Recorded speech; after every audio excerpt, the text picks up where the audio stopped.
తెలంగాణకు సీఎంగా కేసీఆర్ ఉన్నారు కాబట్టి అభివృద్ధి జరుగుతుందని, ఆంధ్రలో కేసీఆర్ లేరు కాబట్టి అభివృద్ధి జరగడం లేదని మంత్రి జగదీష్ రెడ్డి అన్నారు. నల్గొండ జిల్లా కేతేపల్లి మండలంలోని పలు గ్రామాల్లో ఎమ్మెల్యే చిరుమర్తి లింగయ్యతో కలిసి మంత్రి పలు అభివృద్ధి పనులకు శ్రీకారం చుట్టారు. కర్ణాటక, మహారాష్ట్ర, ఒరిస్సా, ఛత్తీస్గఢ్ సరిహద్దు గ్రామాల ప్రజలు కేసీఆర్ అభివృద్ధిని చూసి తమ ప్రాంతాలను తెలంగాణలో కలుపుకుంటారన్నారని మంత్రి చెప్పారు.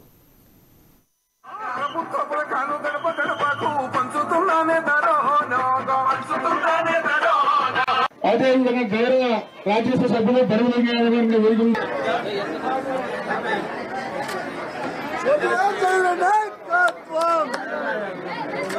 వెంకటరెడ్డి గారికి, సెక్రటరీ వెంకన్న గారికి, మహారాష్ట్ర కావచ్చు, అటు ఒరిస్సా కావచ్చు, ఛత్తీస్గఢ్ కావచ్చు, ఈ రాష్ట్రాల ప్రజలందరూ మన అంచునున్నోళ్ళు. అంటే మిమ్మల్ని ఇప్పుడు మీకు ఆనుకోనున్న ఊరు ఇటు పక్కన ఇన్ఫామ్లో కావచ్చు, అటు కొండకింది.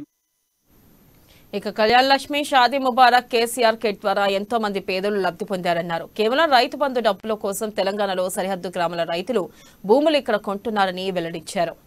అటు మహారాష్ట్ర కావచ్చు, అటు ఒరిస్సా కావచ్చు, ఛత్తీస్గఢ్ కావచ్చు, ఈ రాష్ట్రాల ప్రజలందరూ మన అంచునున్నోళ్ళు. అంటే మిమ్మల్ని ఇప్పుడు మీకు ఆనుకోనున్న ఊరు ఇటు పక్కన ఇన్ఫామ్లో కావచ్చు, అటు కొండకిందిగూడెం కావచ్చు, ఇటు శ్రీగఢగూడెం బార్డర్ మీకు శ్రీగఢగూడెం కావచ్చు, ఈ ఊరు ఎట్టుంటారో మీకు మనకు కూడా మహారాష్ట్రుడు ఆనుకొని ఉంటాడు. ఒక ఊరికి 100 ఊర్లకు, కర్ణాటకలో కూడా 100 ఊర్లలో మన ఆనుకొని ఉంటారు. ఆ ఊర్లలో జనం, ఆ ఊరి సర్పంచులు, ఆ ఊరి ఎంపీటీసీలు, ఆ ఊర్లో మండలాధ్యక్షులు అందరూ హైదరాబాద్